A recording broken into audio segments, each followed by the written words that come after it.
নমস্কার। যাদের হাতে একদম সময় নেই অথচ হাতে প্রচণ্ড ব্যথা, হাতটাকে ভালো করতে হবে, তাদের জন্য মাত্র একটাই এক্সারসাইজ। দেখুন প্রতিদিন করে 2 সপ্তাহ করার পরে জানান। দুটো হাত দেখুন এরকম দেয়ালে রাখুন। এইখান থেকে আস্তে আস্তে পাটা অনেকটা দূরত্বে রাখুন শরীরটাকে। এবার আস্তে আস্তে হাতটাকে তোলার চেষ্টা করুন। এইরকম করে করে ধীরে ধীরে তুলুন।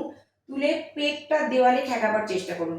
যেই পেট ঠেকে গেল, এবার আস্তে আস্তে দুটো হাত এরকম ভাবে, খুব কষ্ট হবে প্রথম প্রথম, এইভাবে ধরে রাখুন 10। আবার ধীরে ধীরে নিয়ে আসুন হাতকে, এইভাবে নিয়ে আসুন। আবার দেখুন প্রথম প্রথম হাত এতটা তুলতে পারবেন না, যিনি এইটুকু তুলতে পারছেন এইটুকুই ধীরে ধীরে এরকম করে দেখুন, আমি দেখাচ্ছি এইভাবে, এরকম ভাবে ধীরে ধীরে একটু একটু একটু একটু করে তুলুন।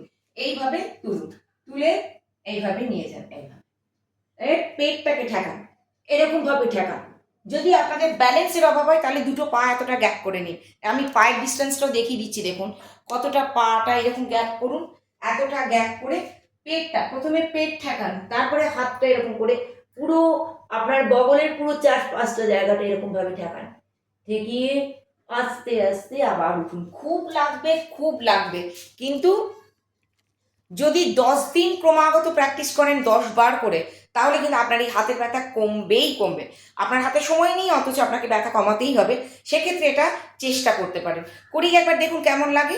আর আমার এই ভিডিওটা যদি ভালো লাগে অবশ্যই লাইক করুন, কমেন্ট করুন, শেয়ার করুন। নমস্কার।